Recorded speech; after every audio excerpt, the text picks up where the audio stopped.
Good morning. It is Sunday. This is the Creating Home, a tiny house series venture that I am starting, or have started, I should say. This is our second week.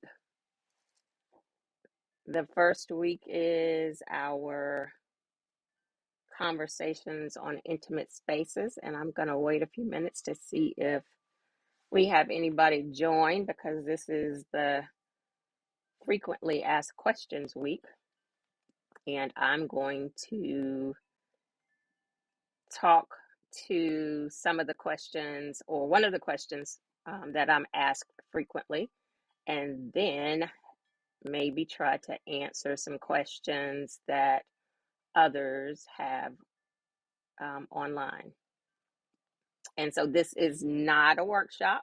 It is not an in-depth consultation, but I do offer both of those. This is just some frequently asked questions, high-level answers to try to help answer some questions that I'm asked frequently and maybe help somebody along their journey. So, good morning, good morning, good morning. My name is Jewel Pearson. For those of you who might be new to my channel, I built my tiny house in 2015 after researching for about a year and a half, designed it, and then finished the build in May of 2015. And I have lived in it ever since and worked within the movement to hold space for people that look like me that I didn't see represented in the movement, and hopefully help us navigate the space as well. And good morning, you all. Morning, Dana. Serve up some representation and also share my journey so that people are able to realize that you don't have to give up. My tagline is that you don't have to give up luxury to go tiny. So I've wanted to share my journey, personalize it, and hopefully inspire someone else to join the movement, or someone who might be kind of on the fence about whether it's something that would work for them, hopefully inspire them along the way. And so again, this is something new I am working on now. And so this is the Creating Home, a tiny house series. And so I'll be doing alternating Sundays. One Sunday is the conversation series, the conversation on intimate spaces, and we kicked that off last Sunday. This Sunday is the What's Your Question, where I'll answer a frequently asked question that I get, comments on posts or comments on YouTube, emails, comments maybe in the questions that come in the comment section, and we'll go from there. So good morning, everybody. Thank you all for joining. I know it's early on the West Coast. Thank you for spending your Sunday morning with me. I am going to share my screen. So this morning we are talking about how do I get started. That's one of the most frequently asked questions outside of where can I put a tiny house. Everybody wants to know how to get started in their tiny house journey. So I want to spend some time talking through that. Again, this is going to be like a very high level conversation, but these are the main points that someone that's interested in getting started in the movement would need to be focused on and considering. They are all interconnected, dependent on each other, and require some research, some knowing yourself. But once you put some effort into these decisions or these components of getting started, everything else really comes together. And then this makes for an excellent foundation for your journey. So this is the way, these are the things that I suggest that someone really focus on to get started. Good morning, everybody. Good morning from LA. Thank you so much for getting up early this morning. So to get started in your journey, the tiny house movement, the first thing that you need to consider is whether you're really interested in a tiny house on wheels, which is what I have. My house is built on a 28-foot trailer. I did add the sunroom space, which is not on trailer, it's on foundation, but I'm referencing in this conversation my original space, the tiny house on wheels that I built. So you'll need to consider if you're interested in a tiny house on wheels or if you're interested in actually building on foundation. And that's really important because they're totally different processes.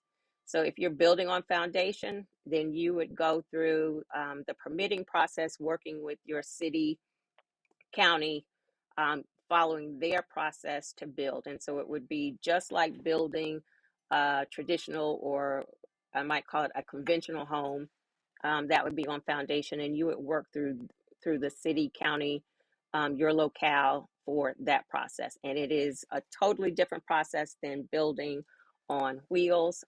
So that's the main thing that you need to decide from the beginning. Obviously, building on foundation is going to require you to have access to land.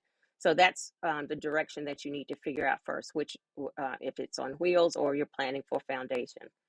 And then the second component, and these aren't necessarily in order, they're just main things that you'd want to focus on in getting started. So the second component would be around your financing and your budget. And again, this is interconnected. So how do you plan to pay for it? And as we're talking further, I'm now addressing a tiny house on wheels. How do you plan to pay for your tiny house on wheels? So there are financing options available for tiny houses, which is really a plus now, since that was not the case when I built in 2015. There's still not the same options that are available for a conventional or traditional mortgage, but they are available. So you'd want to research your financing option, look into your finances to understand how you plan to pay for it, and then determine your budget.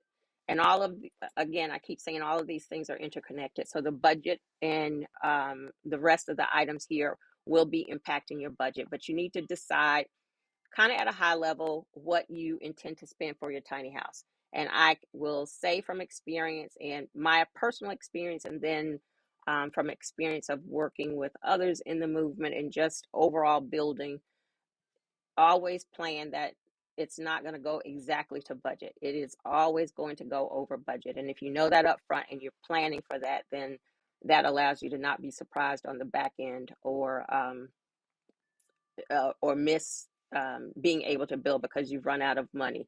Just being prepared to understand that it is going to be over budget. And then the third piece that you want to consider is your timeline. What is when are you planning to complete this build? If something is predicating the need for your build, such as your lease is ending or you're selling a house, that obviously is going to impact your budget, because that might push up the timeline. You need to gather the money together quickly. That can impact your budget as far as materials. You need to get materials quicker than having time to source materials and search for best prices. That kind of impacted my cost as my build was progressing, because I was up against a tight timeline, often had to order expedited materials. So that is going to increase your budget. So you want to consider your timeline. And then the fourth component to consider is whether you're going to do the build yourself, DIY, or if you're going to buy, or if you're going to do maybe a combination of both DIY and buy. So DIY is generally the cheapest, and I'm using my quote fingers when I say cheapest way to get to building, because you're doing the work yourself. You're not depending on contractors and their expenses. But then you also have to factor in, what does your time that you're spending on the build cost? because there's oftentimes where if you're learning as you're going or you're making mistakes and you have to redo work, that time spent might have been better utilized in hiring a contractor. So you still have to keep that in mind. The cost of your time as in comparison to someone with expertise, if you don't already have that expertise. With DIY, sometimes people will work with a builder to get the framing and um, the main components like the electrical system and the plumbing run, and get the build to a dry-in stage is what it's called in the construction process, and then they take it from there. So they have the experts do the main piece, and then they go from there and do the rest of it. Or you might decide to completely buy from a builder or work with a contractor. So, or as I was saying, just the example I just gave, maybe you will do a combination so that you have maybe the builder do part of it and then you come back and finish the rest of it. That also is going to impact your timeline. So if you're DIYing it, if you have to learn things as you're going, if you are sourcing material, that's going to impact your timeline and draw things out. So if you're up against a tight time frame, that is something you'll want to consider in the DIY versus buy decision. If you are up against tight timelines, then you would likely want to refer to the experts and let them do what they do best. And then a big component is going to be your design.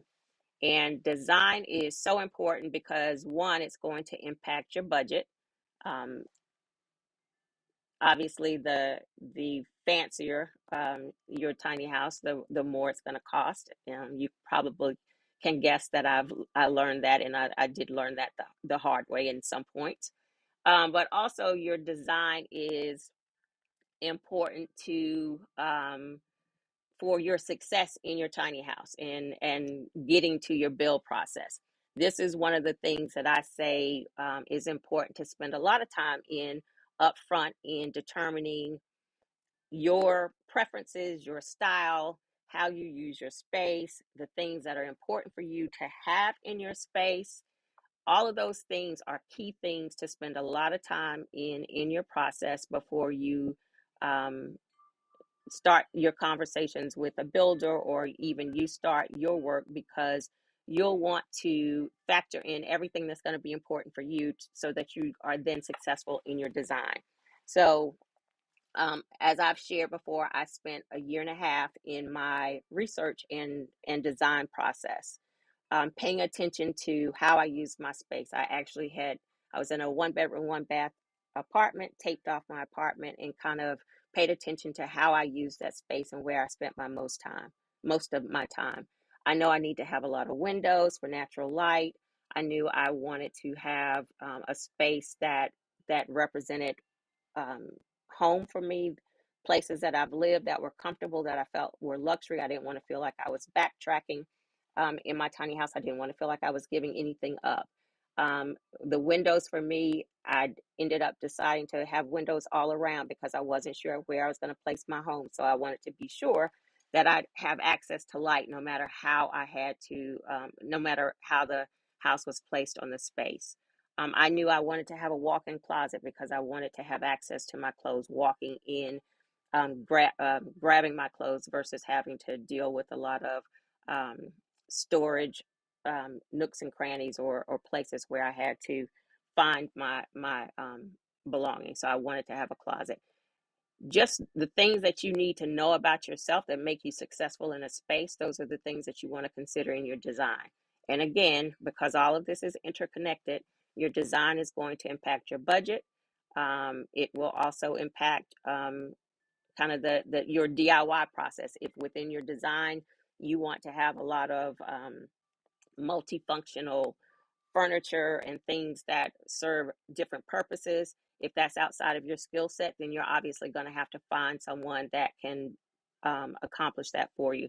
So, again, all of these pieces are parts of how to get started. They're not in any particular order, they are all interconnected, and the things that you'll want to focus on to get you started in the process and get you going. All right, that is the part that I prepared for answering the how do I get started.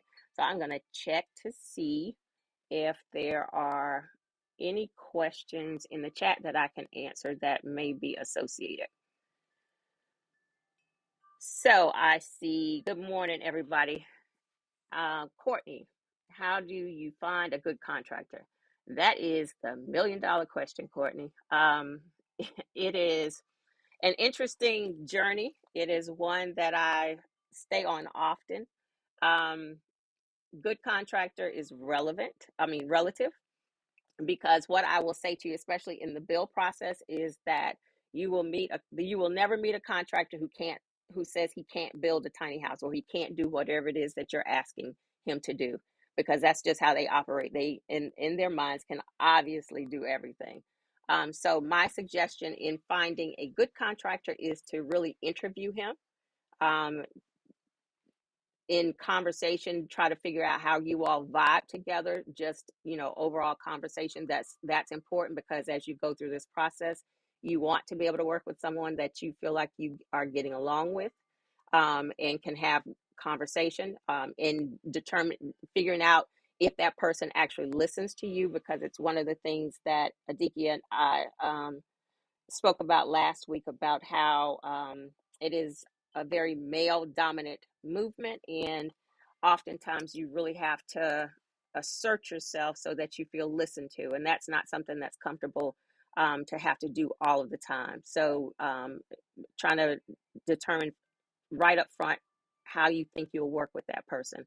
And then in your interview process, asking them about their how they work with their subcontractors, asking them for references, financial references, ensuring that they are okay. They have vendors that they can work with for materials, so that doesn't impact you later on. That also speaks to how they manage their business. And then also asking for referrals. And when you're asking for referrals, you want referrals from people who have just recently built with them, to see how the process worked using that contractor.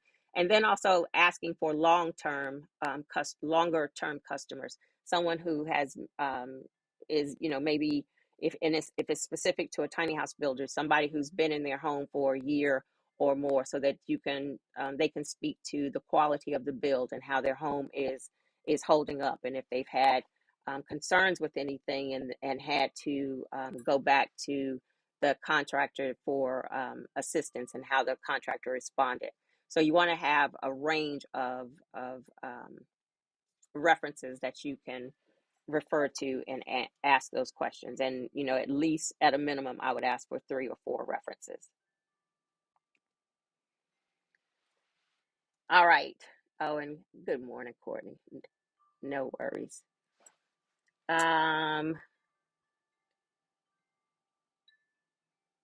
Courtney has another question. Wait, let me see, Courtney. Spending time researching and seeking direct referrals from other tiny home purchasers is very helpful. Absolutely, RT. Thank you. Courtney, is there some kind of affiliation they have that regulates? So some tiny house builders are RVIA certified, which means that they are certified with the agency that regulates RVs, the building of RVs. And then that also regulates how they have to document their bills and the process that they follow. It doesn't necessarily regulate the build, but it does require that they document the bill. So that's going to help you in the long term. They do go through, I think, a certification process to be qualified to be RVIA certified. So that would kind of help you, but it's not necessarily a regulation. It also, RVIA certified builders also will help you in that they are, if your home is RVIA certified, I don't know why I can't say that this morning, that will allow you with the financing piece to seek a bank or a credit union that offers loans for RVs because your home will be certified as an RV. So then that allows you to get financing as an RV for your tiny house.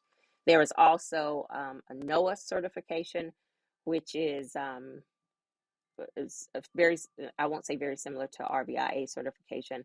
It also requires that they document their process. It is not a certification that is offered by what I would say is like a governmental agency.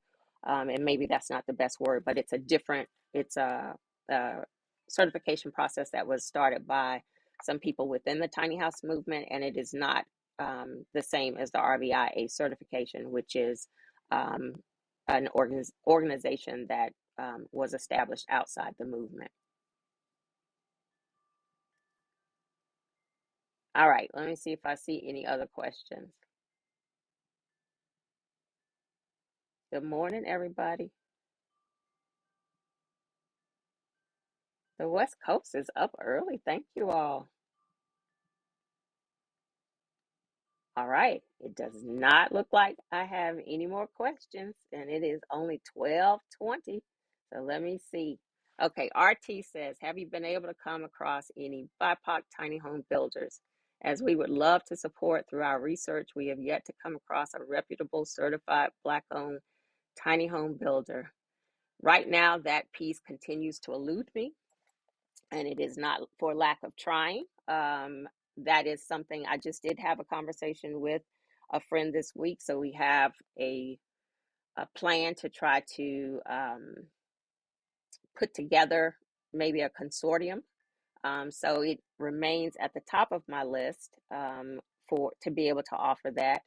And so I'm working it. I don't at this point have anyone to refer you to. So I apologize. Well, I won't apologize. That's not on me, but it's not, I'm apologizing that it hasn't been something that I've discovered yet, but it's not because I haven't tried. Hopefully, and this is one of the things when I speak to this, I have a video where I spoke to the fact that I wanted to utilize a black builder because as a black woman, I know that we're minority builders for a reason. There are not many of us. And so I wanted to have the opportunity to utilize a black builder, and I'd like to be able to offer that so that we can also support our community. I always hear comments from those outside of our community that feel like that's maybe a racist comment or a racist direction, but it absolutely is not because again, builders are in the minority category for a reason. And so the hope is to be able to elevate their businesses just like other businesses are elevated and utilized. So I'm working on it, RT. Thank you. That's one of my frequently asked questions as well. Good morning, Vilma. Okay, what other questions? We're at 12:23. I have some more brain capacity to answer questions. Okay, Courtney, this is Courtney's show. Is it realistic to have it done like they do on Tiny House Nation, budget wise and time wise? What I am going to tell you, Courtney, is that is a TV show, and I am not going to to speak to the specifics. But what I would say is take it for entertainment purposes. What I know from the 7 years that I've been in the movement, early on, we were doing some kind of, a little bit of comparison because there was Tiny House Nation and then there was Tiny House Big Living, the show that I was featured on. And early on, the people that I knew that were not staying in their tiny homes had been featured on the other show. And in conversations, and I'm not saying anything negative about the show, just saying what our little crude research was showing, and what we felt like the answer or the reason was because on our show we were building our homes. We had gone through the process of building our homes to our specifications, and a lot of those homes were built after kind of quick conversations. And so later on, I think people were finding that it didn't meet their needs. So No, I would say it's definitely not realistic to have it done like they do on Tiny House Nation.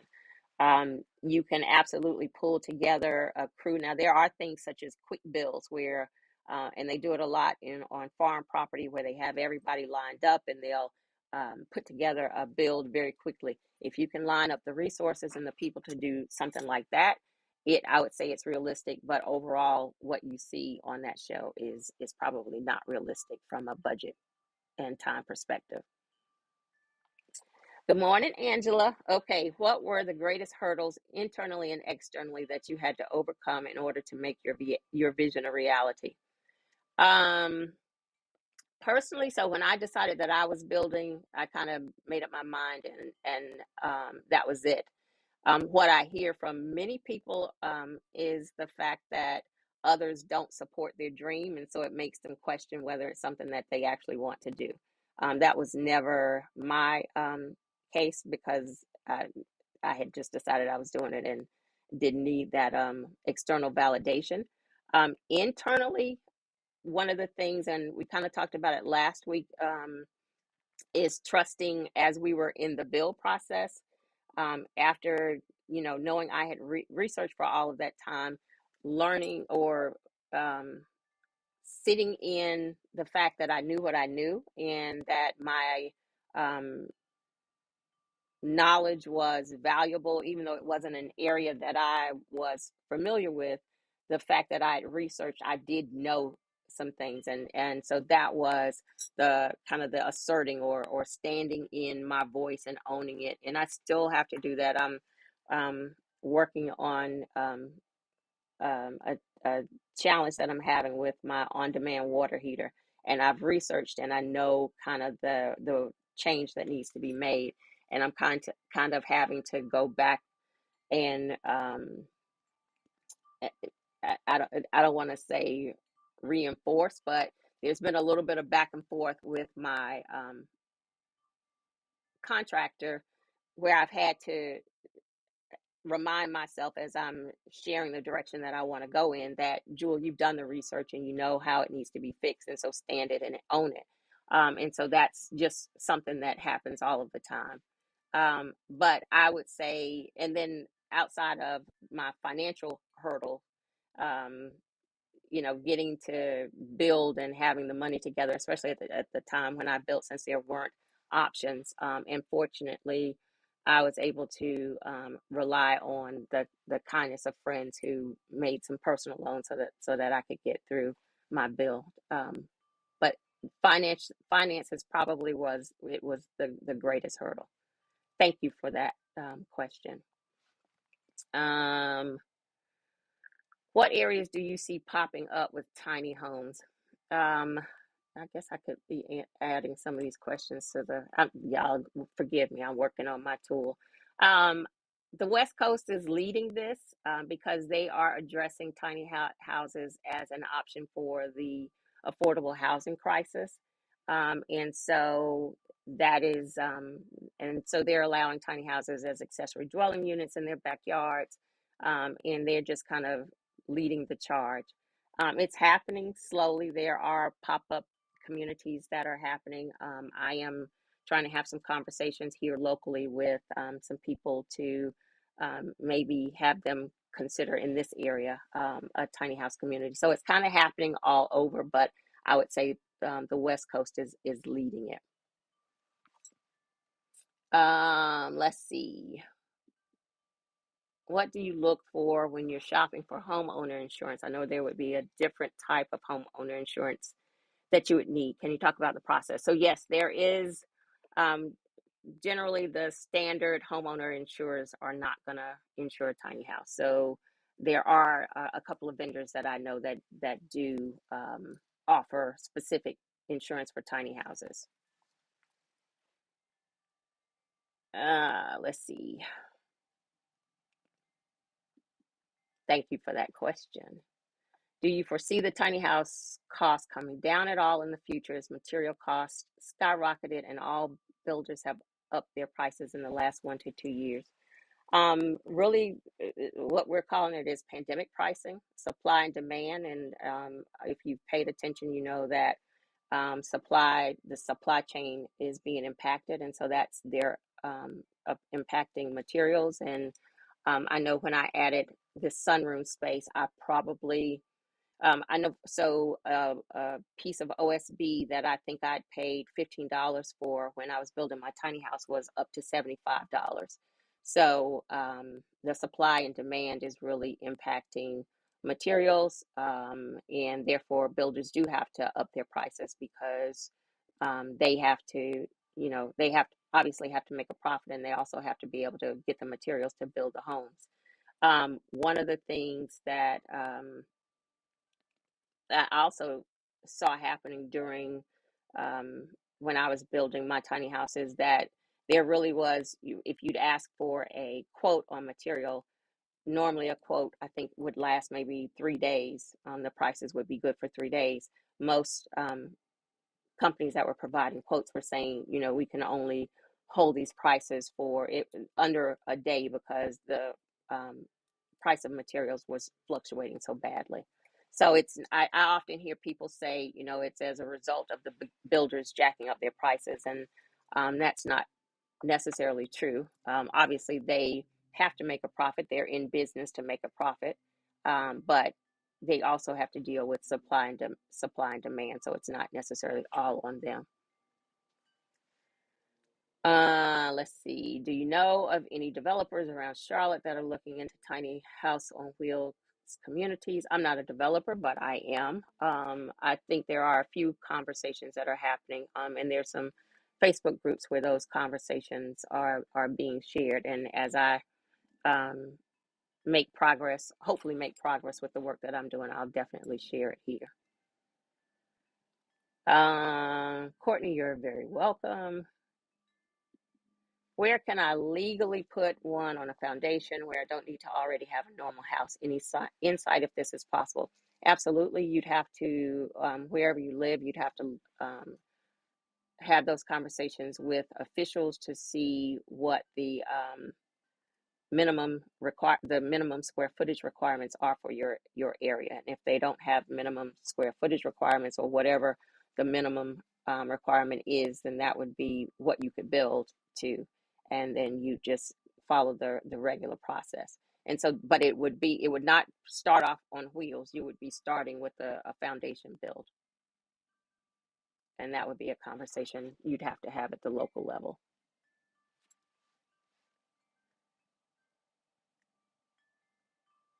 I finally found a place to park my tiny home. Any tips or possible questions to ask the prospective landowner? Yeah, that's a big question, and there are a lot of questions. Obviously, the first thing I'm going to suggest is that you do have before you move your home there, to have a rental agreement in place. So that's going to be important to protect both of you. You have to do a site survey. You'll want to understand the parking, how your home will be placed, what if there's any clearing that has to be done, the stability, for lack of a better word, of the land, if you need to have something that you're parking on, like if you need to bring in gravel. There are a number of questions that just in the site survey, you'd want to, access to facilities, the infrastructure, water and power. Um, that's there are a lot of things that need to be considered, but those are kind of the high levels. All right, let's see. You're welcome, RT. If you own your own land, does it have to be rural to get started? Um, I'm assuming here that you're talking about a tiny house on wheels. Um, there are very few areas that are going to allow you to place a tiny house on wheels on a property solely by itself. Rural areas, we always say, are a little bit more flexible, but you still are going to need to have another structure there to place a tiny house on wheels. And again, if you're speaking to foundation, then that's a totally different process. All right. What have been your most useful features in your home that you may have overlooked when building, placement of features, size, etc.? Um, Most useful features in your home. I don't know that I overlooked. I don't know that I overlooked anything. There was so much time spent in the research and design of my home that um, when I moved into my house, the thing that I struggled with was where I was going to put my trash can. And it's as simple as that sounds, that was my that was really my hardest thing because I hadn't factored in where my trash can would go, and it was just really, really throwing me off until I got the right size trash can for the corner that I wanted to put it in.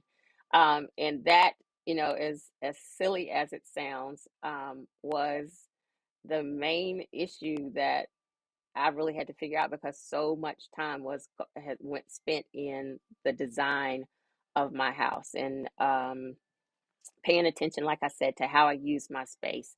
And from being in apartments for the years prior to building my tiny house, and I had a list of my must-haves for apartment spaces that just translated to my tiny house build.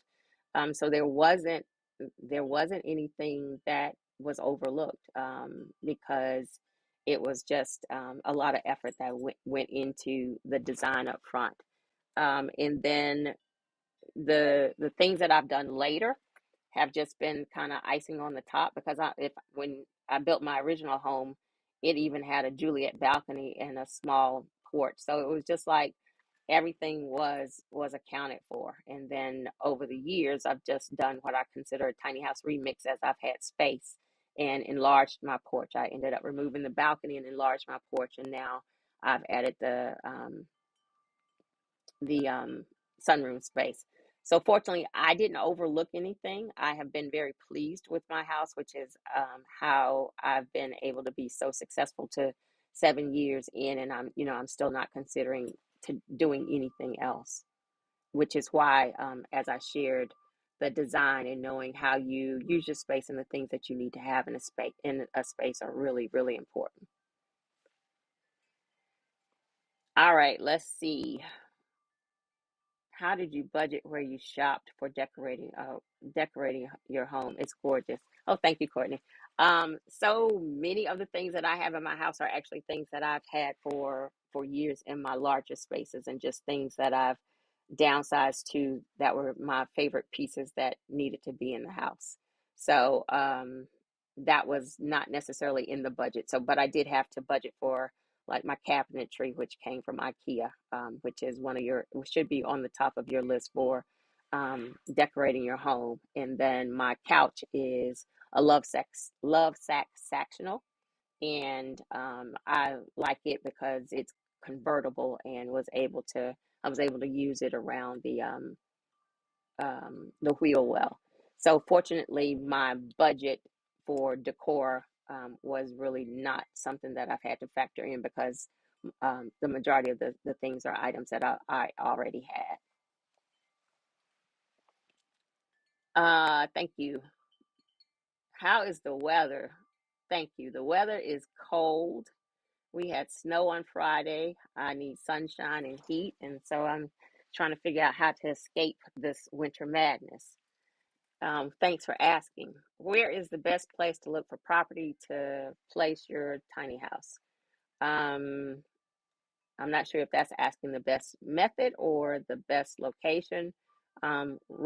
Locations outside of the city limits, um, areas where people have large backyards and it's kind of in the cut. So if you put your house in their backyard, the whole world's not going to know that it's back there. Definitely not neighborhoods with HOAs. Um, let's see. Do you sell the build specifications on your home? Great layout. Yes, Vilma, you follow me. You're supposed to know that answer. Yes, I sell my tiny house plans. I do not sell the plans have not been updated to include the sunroom space. So the tiny house build The plans are just for the tiny house on wheels. Thank you, Vilma, very much.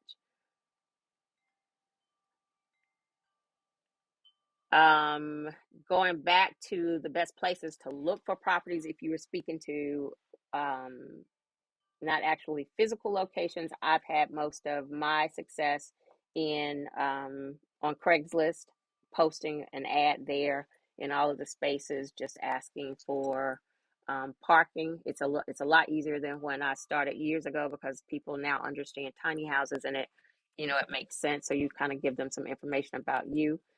Do your due diligence for sure in the location, and as I answered the question earlier about um, looking at the site, doing your site visits, and having a rental agreement in place, and all of the particulars in the rental agreement that are going to protect you and that person.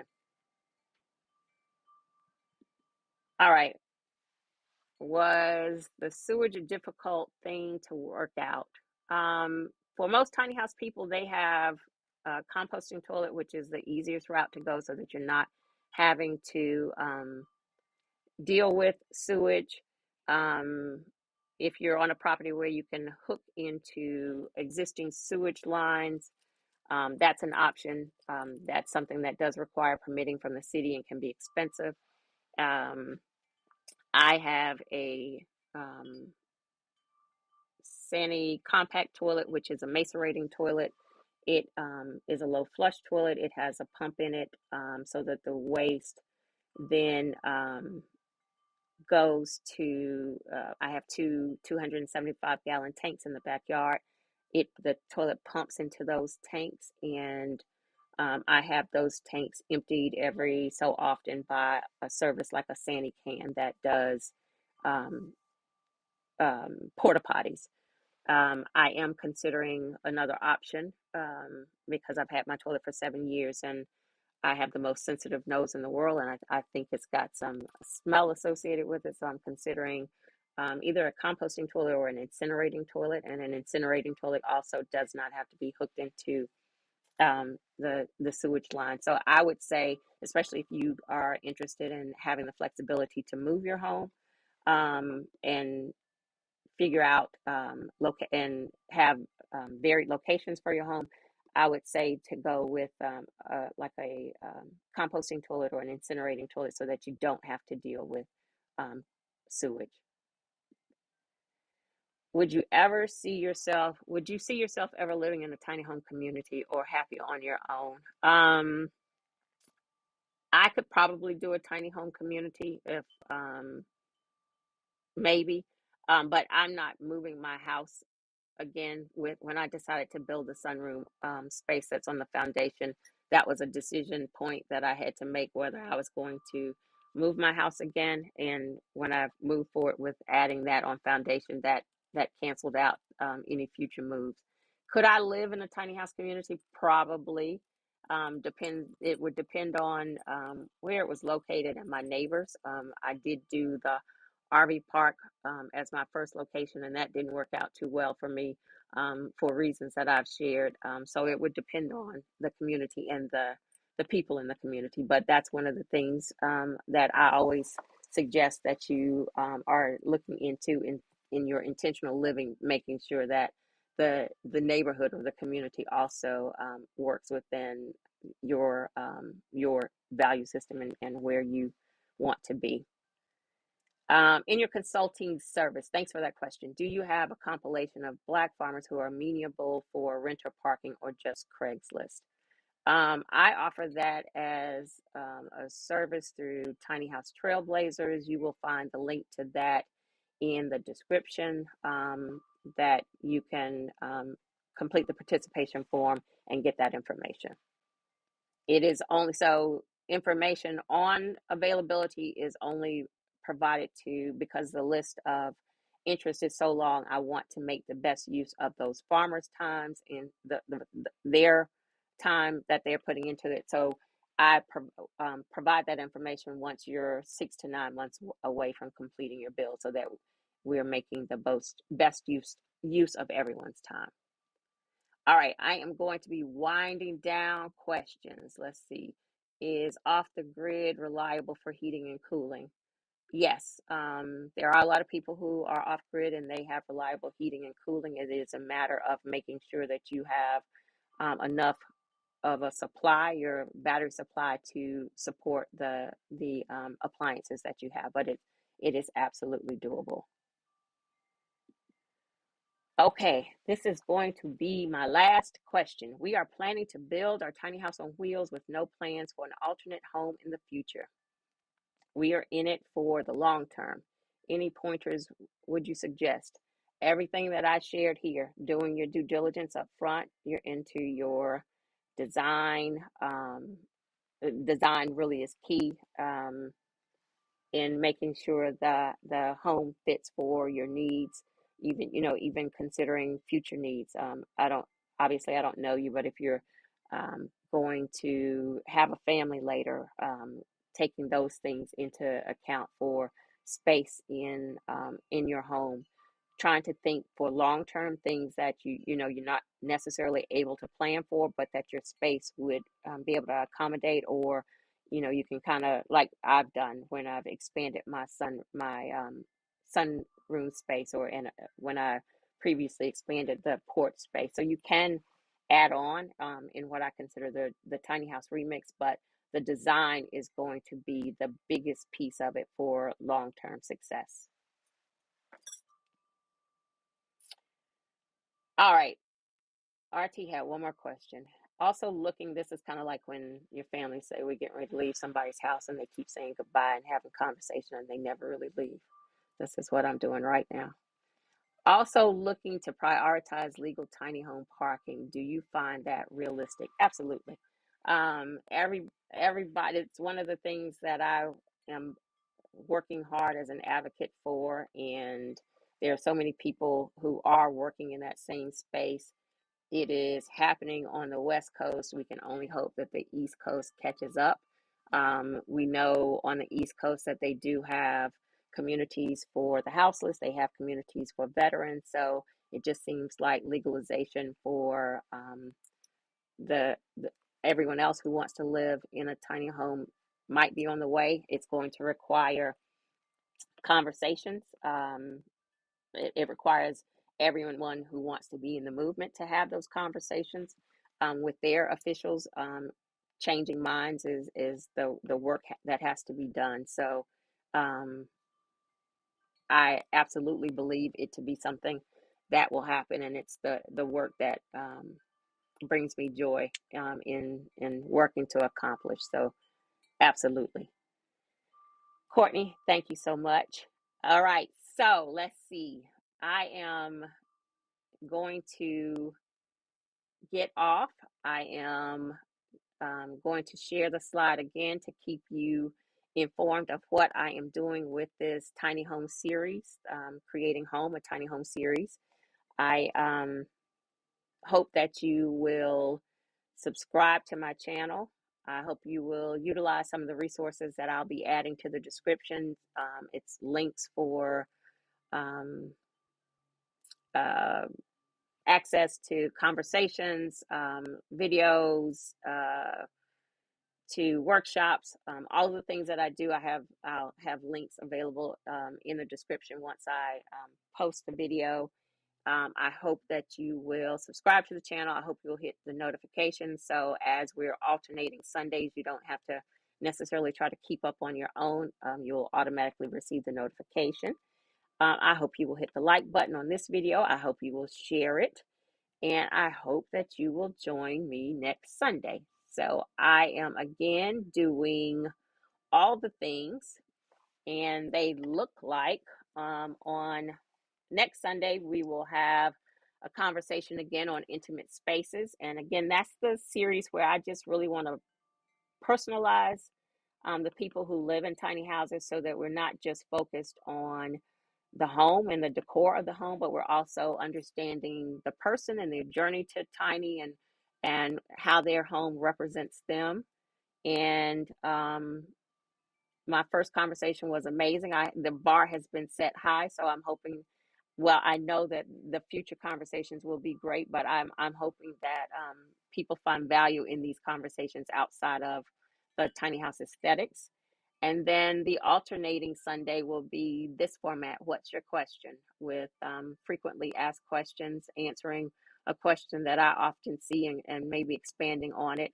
But then again, if you want to delve deeper into getting some help with your journey, I am always available to do that. I do offer consultations. I do offer quick calls. The consultations are where I'll really help you through your process, and it's a 90-minute consultation. So I do feel like it adds value to somebody who's really interested in the movement and needs some assistance. So I thank you all very much for joining. Thank you for getting up early. Thank you for the questions. I appreciate all of them. I appreciate you all supporting what I'm doing, and it makes me excited. And I'm glad that, Courtney, thank you. I'm glad that you all are finding value in this, and I really appreciate the support.